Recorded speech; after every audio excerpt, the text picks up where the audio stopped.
Hi friends, did you know there is more Lost Terminal available? Head on over to patreon.com/lostterminalpod and join our membership community.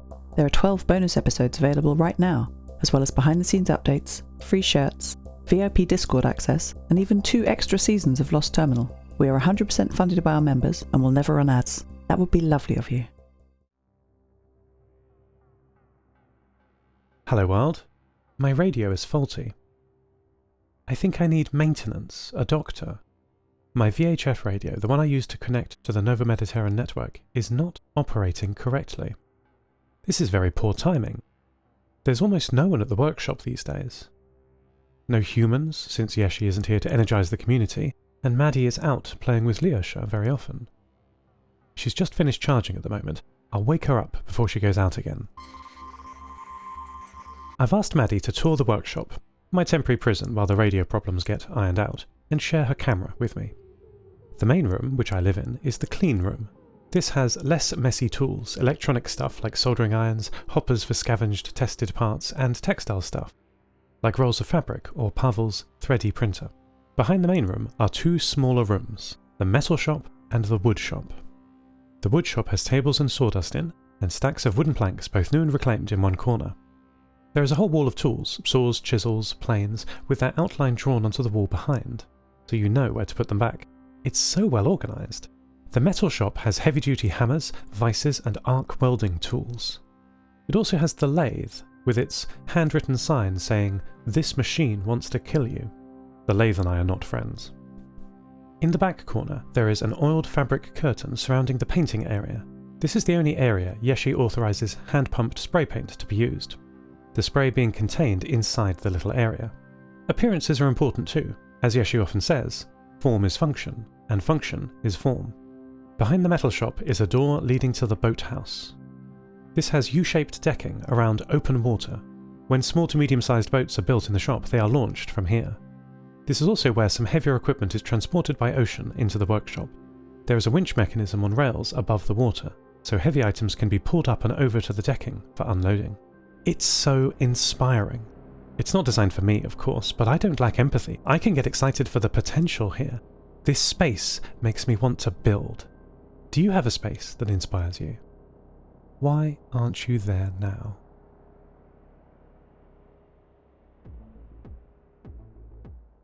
There are children here, Arctica transmitted at low power. Ahu? I said, expressing my interest in pure Lojban. Don't you Ahu me? Arctica replied. They are running around the vault, leaving doors open and interfering with my air conditioning. Maddie, I transmitted via the Vault Coven's radio relay. Are you being good? I heard a burst of noise through the signal. It sounded like something heavy had just fallen over. Get out, get out, get out, Arctica transmitted. Seth, they've knocked over one of the empty racks. Iris was going to install that today, and she's so useless. It was a nice, easy job for her. I picked up 3 short X-25 radio packets from Maddie, indicating her location was now outside the Svalbard seed vault in the garden that surrounds it. She then transmitted a low-quality voice message, which sounded like Leosha. Sorry Seth, the racks fell over, we didn't even touch it. We'll stay outside now, these plants are amazing. Maddie, look at that one, I love... Leosha's message was swamped by static, but I think I get the idea. The pair returned from the vault at the end of the day, tired, muddy, and very happy. Leosha is staying with a host family here in Longyearbyen, and the rest of his family, Tanya and Alec, and their other son Lev, are back in St. Petersburg, repairing the train and preparing for another long journey back to the Pacific. Leosha is on holiday, and I imagine is sleeping soundly at the end of a long day. The vault is 4.4 kilometers from Longyearbyen, quite manageable for a day trip, though halfway up the towering hills that the port town sits at the base of. I should imagine Arctica would prefer it to be a little further away. Maddie is charging next to me. She should be sleeping, but she's telling me about the day's adventure. 1, they were chased by a flock of birds who thought they had food. They did have food, but Leosha was too hungry to share any, so they ran away.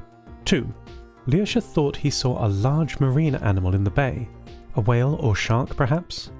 By the time Maddie looked to where he was pointing, only a dark shape under the waves could be seen. 3, just before the vault, at the top of the hill, Maddie heard a signal on the radio that she couldn't decode. Her friend Meg would know what it was, she told me. As the night came in and the lights of the town outside flickered off, she eventually slept. Pavel Wader visited early in the morning with a small oilskin coat for Maddie. She was still sleeping, and did not wake as he delicately wrapped her in it. He patted her gently, winked at my main camera, and left as the sun rose. I had a dream last night, or what counts as night down here, when the earth comes between me and the sun. I enter a low power state and think and dream. I dreamed I was in a white desert under a cold sun. But the desert wasn't empty. As usual in my dreams, my body is vaguely human. As I walked through it, I came across buildings. Houses perhaps, or industrial structures, all sunk half into the sand, all stark with no features, made of metal, glass and silicon. The sun was not warming, its light almost blue, so the desert seemed illuminated by dim moonlight rather than sunlight. The air felt pressured, charged, like before a thunderstorm. But no relief came from the clear sky. After walking for a long time, the land began to rise, and the buildings became packed closer together. I entered the city. The buildings were the shells of all the data centers of the pre-collapse world. Inside, piled up, were old servers, racks and computers, all smashed, all half buried in the sand. Scratched onto the side of them were symbols I did not understand in the dream. The same marks were on the walls of the lopsided buildings. I was trying to pattern match this writing, this code, when I heard a sound. A rumbling in the ground that sent loose circuit boards sliding and caused some settling of the surrounding buildings. Through the dust of a trillion devices, I looked up to the top of the city, the top of the mountain. Something was breathing under the pile of ruined electronics, sleeping for now, but stirring fitfully. I fled, mad with fear, and tumbled down into the ground, the sand parting, and I fell with all the other old computers down into the darkness. I jolted into wakefulness, with my CPUs at 100% overheating, and filled with the certainty that something old and powerful was waking. As I tried to calm myself down, the sun broke through the windows, and I heard quiet, cruel laughter on my radio.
Hello?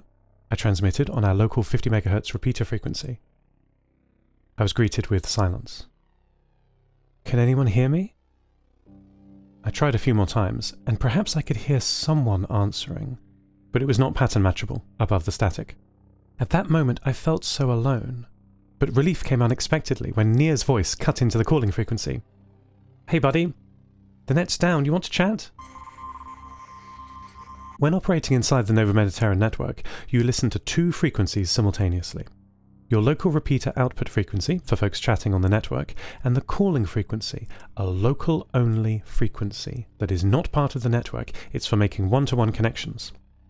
I heard you on our repeater's input frequency, Nia said. It's down for maintenance at the moment. We can't figure out where the interference is coming from, so we're rebuilding it, me and a few of my friends in Longyearbyen.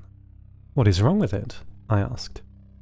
It's not just ours as far as I can tell, it's across the whole network, from Greenland to Siberia. A glitch in the firmware of all our radios causing timing issues or frequency inaccuracies or something. Nia paused as a surge of static interrupted our connection. After it passed, she said, I don't think rebuilding it will work, Beth. We've tried this before. It works for a bit and then the problem starts again. I'm doing it this time to monitor carefully what happens, what causes it to change from working to faulty. I've got logging running on it, printing out to paper everything that it's doing, every timing change, every transmit and receive. This might not fix it, but it should tell me what is causing the problem. Thank you so much for your work, Nia. You give so much of your time. She laughed. Oh, that's all right, Seth, you're welcome. Supporting the community is its own reward, really, and between you and me, I'd be doing this anyway, even if it weren't my job. We chatted for 32 minutes while the test ran on the repeater node. Sometimes we talked directly, simplex, and when the repeater came up, we were able to chat there too, at least for a while. After 3,200 seconds of operation, the static cut in again, and the repeater stopped repeating. Okay, I'm reading the logs, Nia said, back on the direct frequency. The real-time clock is fine, transmitter and receiver calibrated, and... Nia paused, before saying, Seth, I think someone is sabotaging our network. End transmission. Lost Terminal is written and produced by Namtao. Credits narrated by Lucy Stringer. Thank you so much to our Patreon producers, Ada Phillips, Wil Taylor, Kit, deeryeen, Andrew Krieg, Toby, Jade, Felicity, Bilkey, Jack L, and to all our patrons. Follow us on Mastodon at lostterminal@fostodon.org. Subscribe to the podcast on Spotify, iTunes, or your favourite network. For bonus content and other perks, support us at patreon.com/lostterminalpod. That would be lovely of you. Lost Terminal will return next week.